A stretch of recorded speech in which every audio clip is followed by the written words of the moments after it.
everyone, and welcome back to In the Spotlight. We are very happy to have with us Dr. Vallianatos from California, who is doing wonderful things. I'm very happy to have him on our show here on New Greek Television. Doctor, good afternoon to you. Good afternoon to you.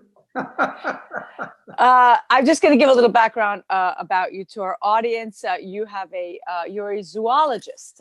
You also have a master's in Byzantine history, a PhD in European Greek history, and a postdoctoral studies in the history of science from Harvard University.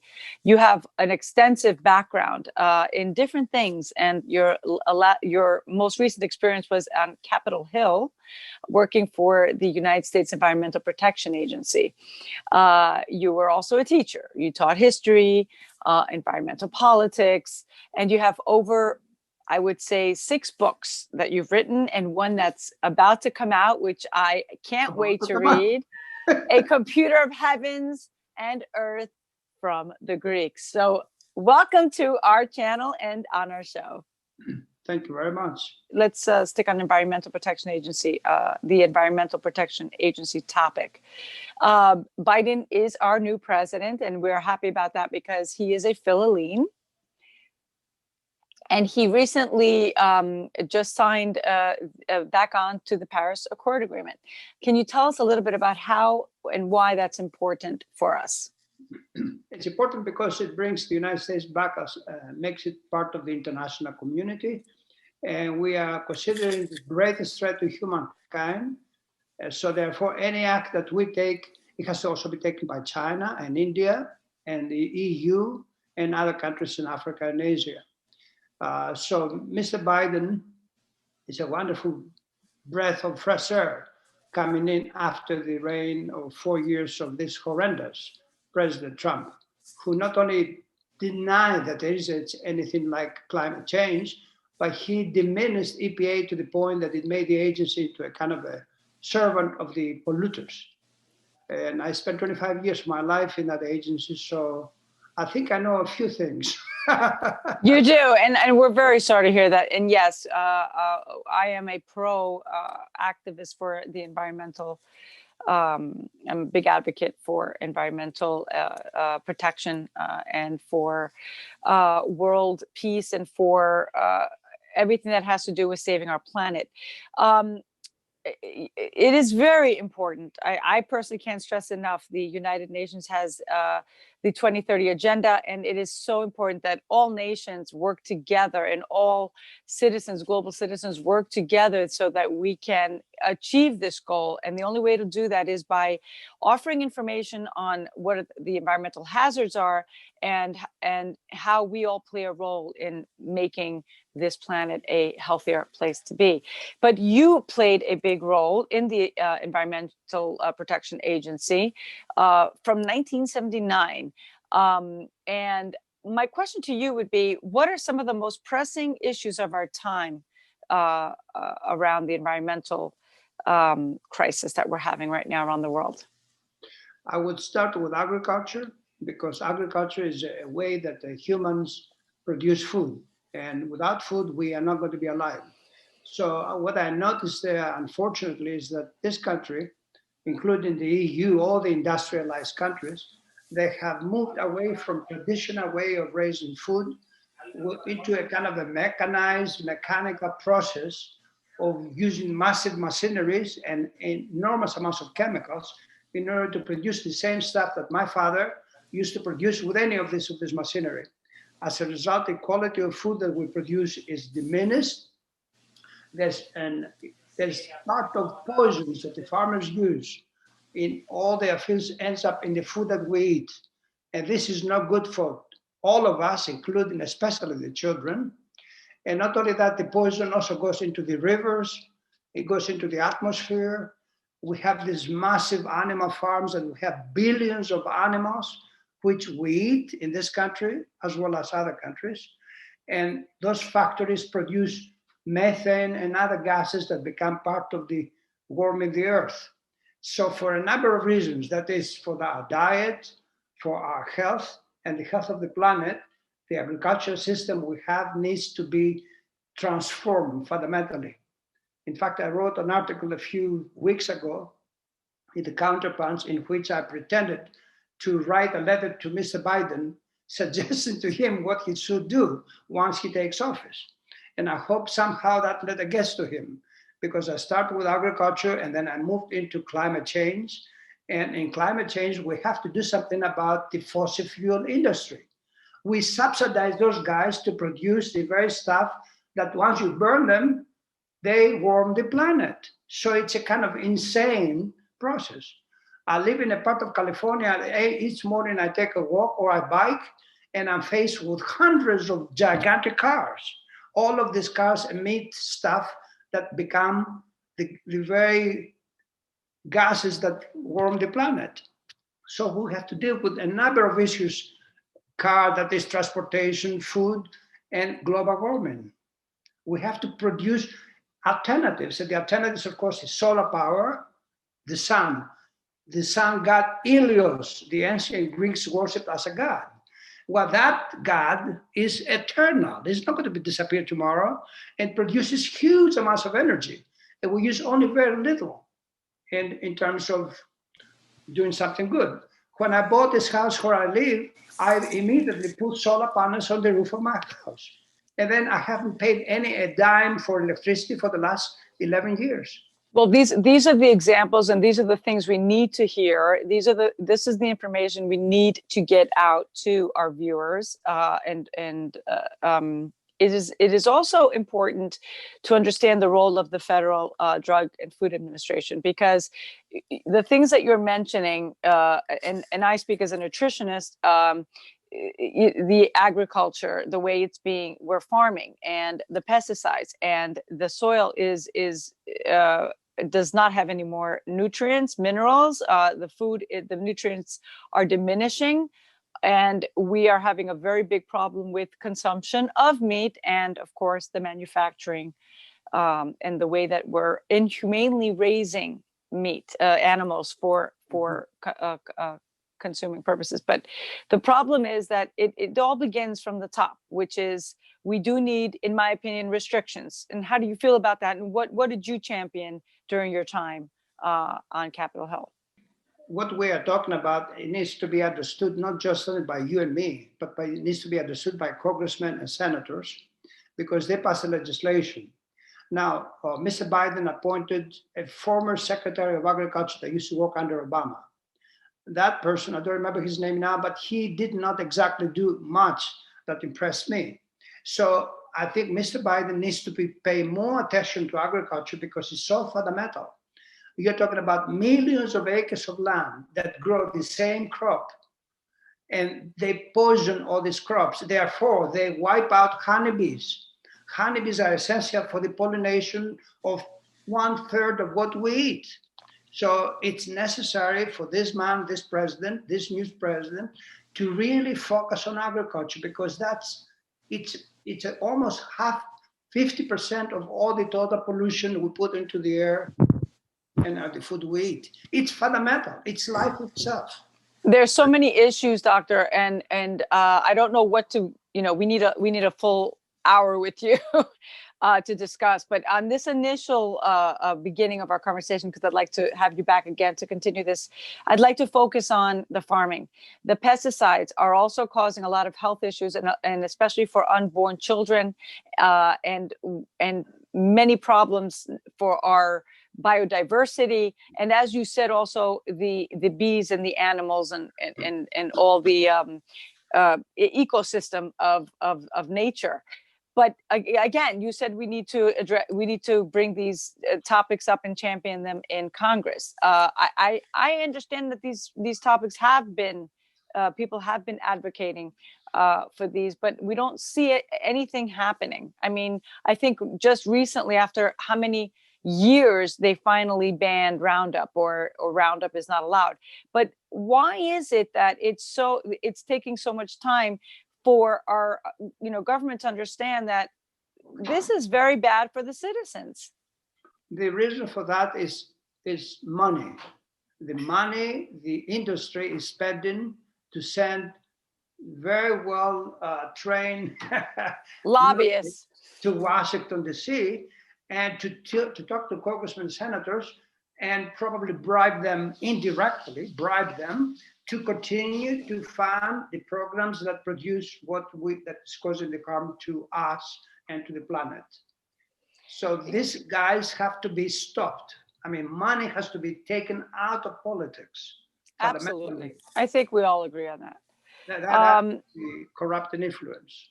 Also, the inhumane treatment of animals, and then the consumption of the meat that is not even healthy anymore. Our food chain is diminishing, and I say this as you know, the nutrients are diminishing, and all the other factors that we just talked about. What I do want to point out is that the oceans as well are having problems. The earth, as we know it, is at a point of nothing is sustainable anymore, and the farming of food for the animals is also taking precedence to world hunger, and most of our wonderful land is being used to farm corn and soy, which is fed to the animals, which isn't the food that they're supposed to be eating anyway. They're supposed to be grass fed.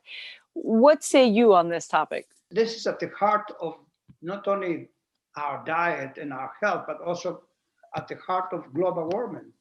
The animals in this country alone, we kill 9 billion animals per year. They put them in these abominable, filthy places that they call animal farms. And the animals being close to each other, they get sick, they get diseases. They pass the equivalent of plagues from one to the other, and then to the people who take care of them. Those people go home and probably they pass the plague to their family, and then so on and so on. So in fact, I have written another book, and I'm trying to find a publisher in order to demonstrate that the animal farm may be at the heart of the plague that is actually hurting us and the planet. Global warming, this is a part of global warming, a very big part of global warming. Exactly. It may even be greater than fossil fuel, is this exact crisis that we're having in agriculture, industrial agricultural farm. Yeah. Yes, I agree. I mean, this is intolerable that we are actually killing so many animals for just the pleasure of eating a small piece of meat, and we cause all this enormous suffering to animals which actually have feelings for us. Right. If you take an example from the dogs and the cats that are with us, we can extrapolate to the cattle that we slaughter, to the lamb, to the goats, and so on and so on. What would you like to tell the audience? How can they play a role? How can we play a role into helping overcome this crisis? Personally, they can start eating organic food. Organic food is a food that the farmers grow without pesticides, without sludge, without radiation, and without genetic engineering. So by eating organic vegetables, for instance, they eat something as pure as you can get. But that's the beginning. That's the beginning. Mm-hmm. That's the beginning. Number two, they ought to begin to call up or write to their congressmen and senators and say enough is enough. We should stop doing all this slaughter of animals. We can begin to diversify our food production and get back to some kind of a vegetarian diet, perhaps. The people who really want to eat meat, they can at least eat grass-fed animals, not the animals locked up in those gigantic factories. Humanely raised, if you are a meat eater. Even I, as a nutritionist, suggest lowering your intake of meat. It causes a plethora of degenerative diseases, and especially when the meat is not healthy. We are what we eat. Hippocrates said that, and these are lessons these are old sayings that we should kind of pay attention to. They're very very alive in our time today. Professor, tell us a little bit also about what is happening in the world right now as far as water is concerned. There is I've been hearing that there is a shortage, or we will have a shortage of drinking water. Drinking water. I mean, the rivers, this country started about 70 years ago, started to dam the rivers in order to get electricity out of the water falling. And that we need to rethink about it. We need to begin to destroy some of those dams so that the river can flood again the land and bring all the nutrients on the land. The perfect example is that what happened to the Nile River, which Herodotus used to call it the life of Egypt. I mean, it was the core of what made Egypt alive. And then now, suddenly, because of the modern times, the Egyptians dam the Nile River, and they have problems. And when the Greeks were down there, they had fantastic amounts of food. It was golden food out of the river Nile. Yes, now, here in this country, we have done the same thing.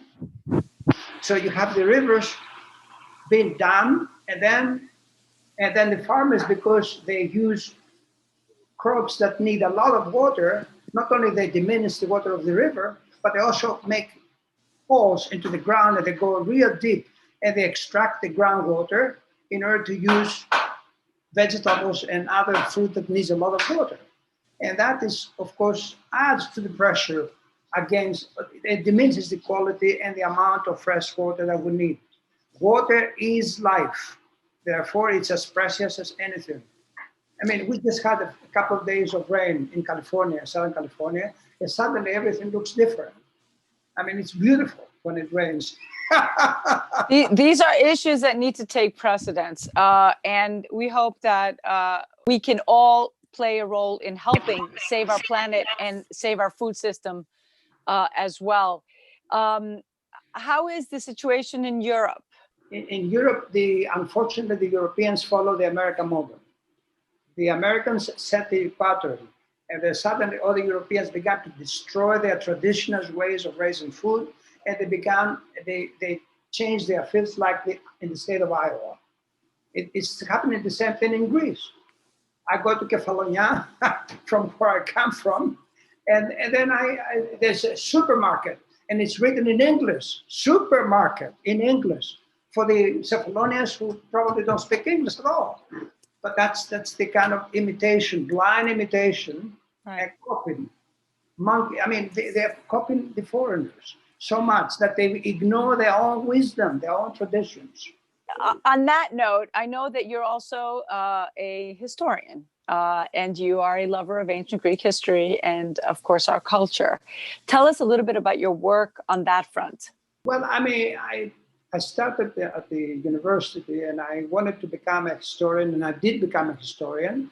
First, I started in zoology, and then I got my master's and PhD in history, and then I did postdoctoral studies in history. Despite my work on the environment for all these years, I kept my own historical research. And I began to write little articles, small articles, long articles, and so on. So I have written over 500 articles by now, and 6 books. 4 of the books about Greek history, the environment, and 2 books about Greek history. And now I have this grand book,